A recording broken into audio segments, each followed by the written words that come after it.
অনেক শখের ভিড়ে রান্না করাটা আমার অনেক বেশি পছন্দ। হ্যালো এভরিওয়ান, আসসালামু আলাইকুম। আমি মিমির রান্নার রকমারি ভিডিওতে আপনাদের সকলকে স্বাগতম। নিয়ে আসলাম নতুন একটা রেসিপি। তো আজ নিয়ে এসেছি হালিম রেসিপি। আজকে আমি গরুর মাংস দিয়ে হালিম রান্না করেছি। তো সেটা কীভাবে রান্না করলাম সেটাই আপনাদের মাঝে আমি শেয়ার করব। আমি ডেকোরেশন করে নিয়েছিলাম এভাবে। তো এখন চলে যাই মূল রান্নাতে। প্রথমেই এখানে আমি নিয়ে নিয়েছি প্রাণ হালিম মিক্সের একটা প্যাকেট নিয়েছি। এখানে মশলা এবং হালিমের মিক্সটা দুটাই আছে। আর এখানে হাফ কেজি পরিমাণ গরুর মাংস নিয়ে নিয়েছি, কারণ আমি অর্ধেক রান্না করব, সেই জন্য আর কি। যেহেতু অর্ধেক হালিম রান্না করব, আমরা বাসায় সদস্য কম, সেই জন্য অনেক বেশি হালিম রান্না করে করার দরকার নাই, সেই জন্য আর কি কম করে রান্না করতেছি। মানে অর্ধেকটা করলে অনায়াসে 5-6 জন এমনিতে খাওয়া যায়। তো আমি গরম পানি দিয়ে আগে ওটা হচ্ছে মিক্সড যে হচ্ছে স্যাশেটা ছিল সেটা আমি ভিজিয়ে রেখেছি। তো এদিকে আমি প্যান নিয়ে নিয়েছি। প্যানের মধ্যে প্রথমে আমি 1 কাপ পরিমাণ পেঁয়াজ কুচি দিয়ে দিয়েছি। পেঁয়াজ কুচি দিয়ে দেওয়ার পরে ভালোভাবে নাড়াচাড়া করে নিচ্ছি। আমি বেরেস্তা করে নিব। তো এদিকে বেরেস্তা করা হয়ে গেছে আলহামদুলিল্লাহ। তো কিছু বেরেস্তা আমি উঠিয়ে রাখলাম যখন ডেকোরেশন করব তার জন্যই আর কি, ডেকোরেশনের জন্য। তো এক সাইড করে রেখেছি পেঁয়াজগুলো যাতে না পুড়ে যায়। আর এদিকে আমি দিয়ে দিচ্ছি আদা বাটা, রসুন বাটা, একটু গরম মশলা বাটা, সব কিছু একটু একটু করে দিয়ে দিলাম। দিয়ে ভালোভাবে নাড়াচাড়া করে নিচ্ছি। এখন একটু পরিমাণ মতো পানি দিয়ে দিচ্ছি যাতে করে মশলাটা না পুড়ে যায়।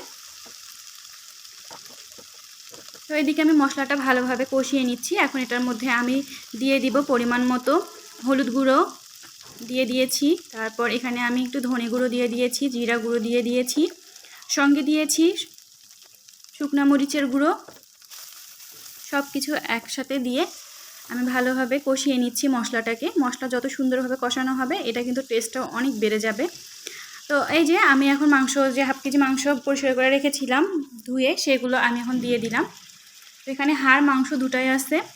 তারপর এই যে মশলার শেষেটা ছিল প্যাকেটটা, সেখান থেকে আমি অর্ধেকটা দিয়ে দিলাম, কারণ আমি যেহেতু অর্ধেকটা রান্না করতেছি অর্ধেকটাই দিয়ে দিলাম। এখন ভালোভাবে কষিয়ে নিচ্ছি, নাড়াচাড়া করে নিচ্ছি। তো এখন কষানোর পরে একটু পানি দিয়ে আমি সেদ্ধ হতে বসিয়ে দিব। তো এখানে আবার প্রায় সিদ্ধ হয়ে আসছে আমার। 15-20 মিনিট পর আমি ফিরে আসছি। মাংসটা কিন্তু সিদ্ধ হয়ে গেছে। এখন আমি দিয়ে দিলাম যে উপকরণটা, চাল ডালের মিশ্রণ যেটা ছিল সেটা আমি দিয়ে দিয়েছি। দিয়ে ভালোভাবে নাড়াচাড়া করে নিয়েছি। এখন হচ্ছে এখানে আমি দিয়ে দিব একটু বাগার দিব। বাগার দিলে অনেক সুন্দর একটা টেস্ট আসে। আর হালিমটা কিন্তু সবসময় একটু পাতলা পাতলা নামাতে হবে, কারণ এটা যখন ঠান্ডা হয়ে যায় তখন কিন্তু একটু ভারী হয়ে আসে।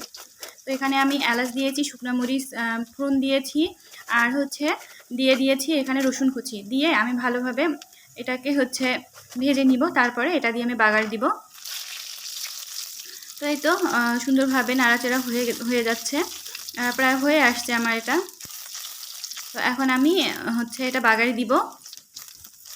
বাগার দিলে ফ্লেভারটা আরও সুন্দর হবে। তো এই যে বাগার দিয়ে দিচ্ছি হালিমের মধ্যে। এখন ভালোভাবে নাড়াচাড়া করে নিব। নাড়াচাড়া করা হয়ে গেছে। এখন আমি হালিমটাকে ডেকোরেশন করে নিব, সেটাও আপনাদের মধ্যে শেয়ার করতেছি। আপনারা যেরকম পারেন, মানে ইচ্ছা হয় আপনাদের সেরকম করে ডেকোরেশন করতে পারেন। আমি আমার মতো করে, আমার মনের মতো করে ডেকোরেশন করেছি, কারণ সাজগোজটা আসলেই সেটা রান্নার হোক বা নিজের, সেটা নিজের রুচি অনুযায়ী করতে হয়। তো সেই জন্য আর কি আমি এভাবেই ডেকোরেশন করে নিয়েছি। প্রথমে বেরেস্তা দিয়ে দিয়েছি, এখানে জুলিয়েন করা আদা দিয়ে দিয়েছি, সঙ্গে দিয়েছি লেবু, তারপর শসা দিয়ে দিয়েছি উপরে, দিয়ে তৈরি করে নিয়েছি। আমার এই রেসিপিটা যদি আপনাদের ভালো লেগে থাকে অবশ্যই লাইক, কমেন্ট অ্যান্ড শেয়ার করে দিবেন। আল্লাহ হাফেজ।